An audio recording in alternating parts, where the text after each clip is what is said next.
Assalamualaikum. I welcome you all for class 10 subject science. So today we are going to continue with our topic, that is carbon and its compounds. So now in this class we are going to learn the chemical properties of carbon. Okay. So what we are going to learn, the chemical properties of carbon. The first property what we are learning is combustion. What is the meaning of combustion? Combustion is nothing but the burning. What you have already learned, the burning. Now the carbon is burnt in the presence of oxygen. What reaction it gives now? Carbon plus oxygen. O2 stands for oxygen, that it gives rise to carbon dioxide plus heat and light. When it is burned, what you can see? You can see the light also, and you can observe that is, if you stand near the burning, what it can be? Heat is produced, right? So when carbon is burnt, we will get carbon dioxide plus heat and light. Similarly, what happens when methane is burnt? CH4 stands for methane. Methane plus oxygen. From where the oxygen we are getting? From the atmosphere. Without oxygen, the burning will take place? No. For burning, oxygen is compulsory, right? So, but CH4 plus O2 give rise to CO2. C, carbon dioxide plus water plus heat and light. Are you getting? What we will get when methane is burned? We will get carbon dioxide, we will get water, we will get heat and light. Okay.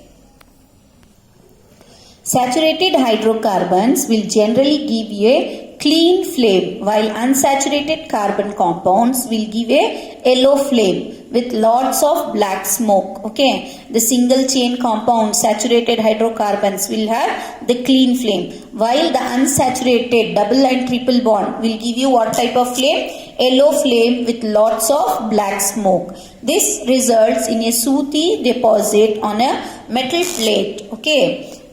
However, limiting the supply of air results in incomplete combustion of even saturated hydrocarbons, giving a sooty flame. Now you can say me, ma'am, even hydrocarbons, saturated hydrocarbons also will give sometimes the sooty, that is sooty effects, means that is the dark color flame will come. Why? Because if the oxygen level is less, if it is, we are not supplying the proper amount of oxygen, even for that also sooty flame will come. Okay, the gas or the kerosene stove used at home has inlets for air so that a sufficient oxygen rich mixture is burned to give a clean blue flame. If you observe the bottoms of the cooking vessel getting blackened, okay, sometime you will observe even in the gas stove what happens. Why it is becoming black? Because it means that the air holes are blocked and fuel is getting wasted. If we are not getting air properly, you have seen the stove, right? In that the holes will be there. If something is boiled and, for example, milk is boiled and it has went and stuck, the next when you are burning, what happens? You will get the black flame. Why? Because the air is not sufficient. The milk which has gone in that is in the coil, it will go and block the air holes. Therefore, it will turn into black smoky flame. Now here we are going to learn formation of coal and petroleum. How it has been formed. Coal and petroleum have been formed from the biomass, which have been subjected to various biological and geological processes. Coal is the remains of the trees, ferns and other plants that lived millions of years ago. These were crushed into the earth, perhaps by earthquakes or volcanic eruption. They were pressed down by the layers of the earth and rock. They slowly decay into coal. Oil and gas are the remains of millions of tiny plants and animals that live in the sea. When they died, their bodies sank to the seabed and were covered by slits. Bacteria attacked the dead remains, turning them into oil and gas under high pressure. They were being subjected to. Meanwhile, the silt was slowly compressed into rock. The oil and the gas seeped into the porous parts of the rock and got trapped like water in a sponge. Can you guess now what is the difference between coal and petroleum? Yes, that is the coal is the remains of trees and ferns. Okay, only the remains of trees and ferns and other plants. But the petroleum, what is the petroleum here? It is the sea rock, that is below the sea it will be there. The remains of plants, animals that live in the sea, that forms the oil and gas. What is there on the land, it forms the coal. So we see that some substances are capable of adding oxygen to other.